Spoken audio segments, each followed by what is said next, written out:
Our producers work semi-hard every morning to find stories for us to read, but ever since John arrived here at Good Day, December, right? December, yes. Yeah, he has decided to select some of the stories himself, so we call it what?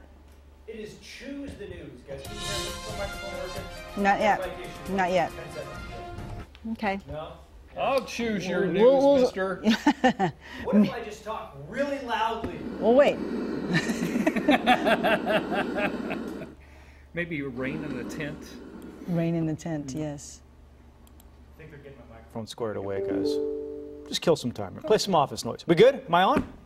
We're on. Yeah, I hear Yeah, you. there Okay. you are. There you Okay, so the way this works, if you're not familiar, and shame on you if you're not, is I give you hints about two different stories, and then based on the hint, you guys choose which one we do. It's like your choose your own adventure book. Are you ready? Yep. Okay, okay. Okay, first round, your choices are how you like them apples, or did I do that? I'm gonna have to go with, did I Do that.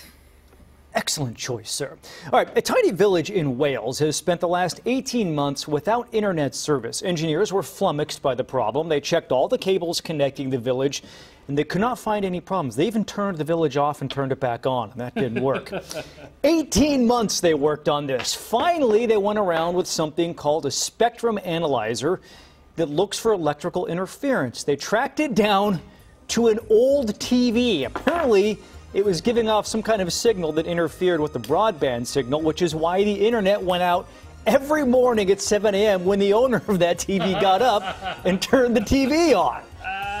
The owner of the TV did not want to be identified, but told the BBC he was, quote, mortified, and promised not to turn on his TV again, and it worked. They have not had the problem since. At least he was nice about it. Right?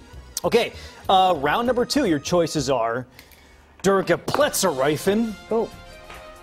or This is 2020. Well, probably the one I can't say. You have to say it in order for me to do it. Durgeplatzer. Yes, Durga Pletzereifen. Okay, that is the German word for a blowout, like a game that gets out of hand, you know. Oh, okay. Okay, so, well, they tried. That's the best you can say about a soccer team in one of Germany's third Kreisklasse. That's the league they're in. They recently lost a game 37-0, as you would say in soccer parlance. 37, and I have managed to get video of the match. And with intense action like this, it's hard to imagine why people have not caught Kreisklasse fever. This is actual footage from the match. But the issue here is that people don't want to catch a fever. SG Ripdorf, which was the name of one of the teams, they only had 7 players for the match against SV Holdenstedt because a number of the players did not think it was smart to play soccer during a pandemic. Okay. The Ripdorf co-chair told ESPN that he's grateful for the 7 players who did show up and play because without them, they would have had to forfeit and pay the Kreisklasse a fine of 200 euros, which works out to roughly $300 and some. Okay. All this to avoid a fine of, hey, Kreisklasse, maybe don't fine teams that don't want to catch the virus. Right. Yeah. This is why we're not all Kreisklasse fans. All right, final round here. Your choices are Australia is trying to kill us and another benefit of masks. All right. Another benefit of masks. Another benefit of masks. Okay.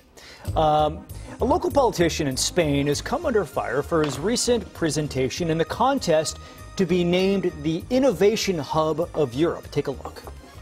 To the European Commissioner for Innovation, Maria Gabriel, and all the representatives of the European sister cities in this final of the iCapital Awards, a very good morning from Valencia.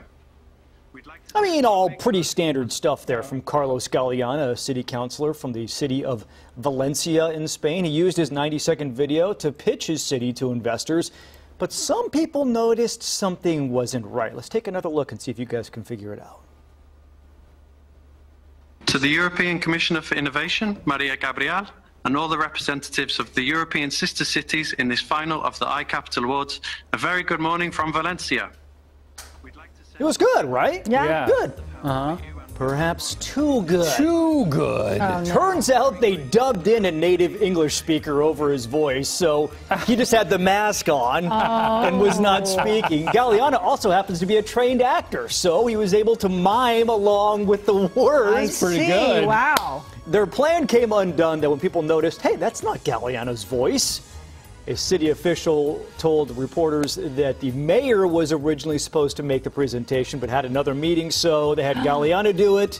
But I guess his English isn't as good as the mayor's, so they went with the Milli Vanilli option instead.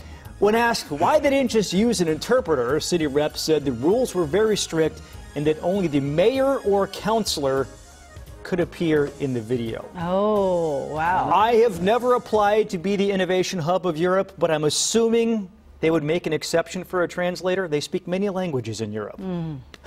How about, he was like miming along with it too. Yeah, and looking down at a script. I can't wait for the leftovers. I know, Yeah, me leftovers too. leftovers come next hour, guys. right. 10 o'clock hour.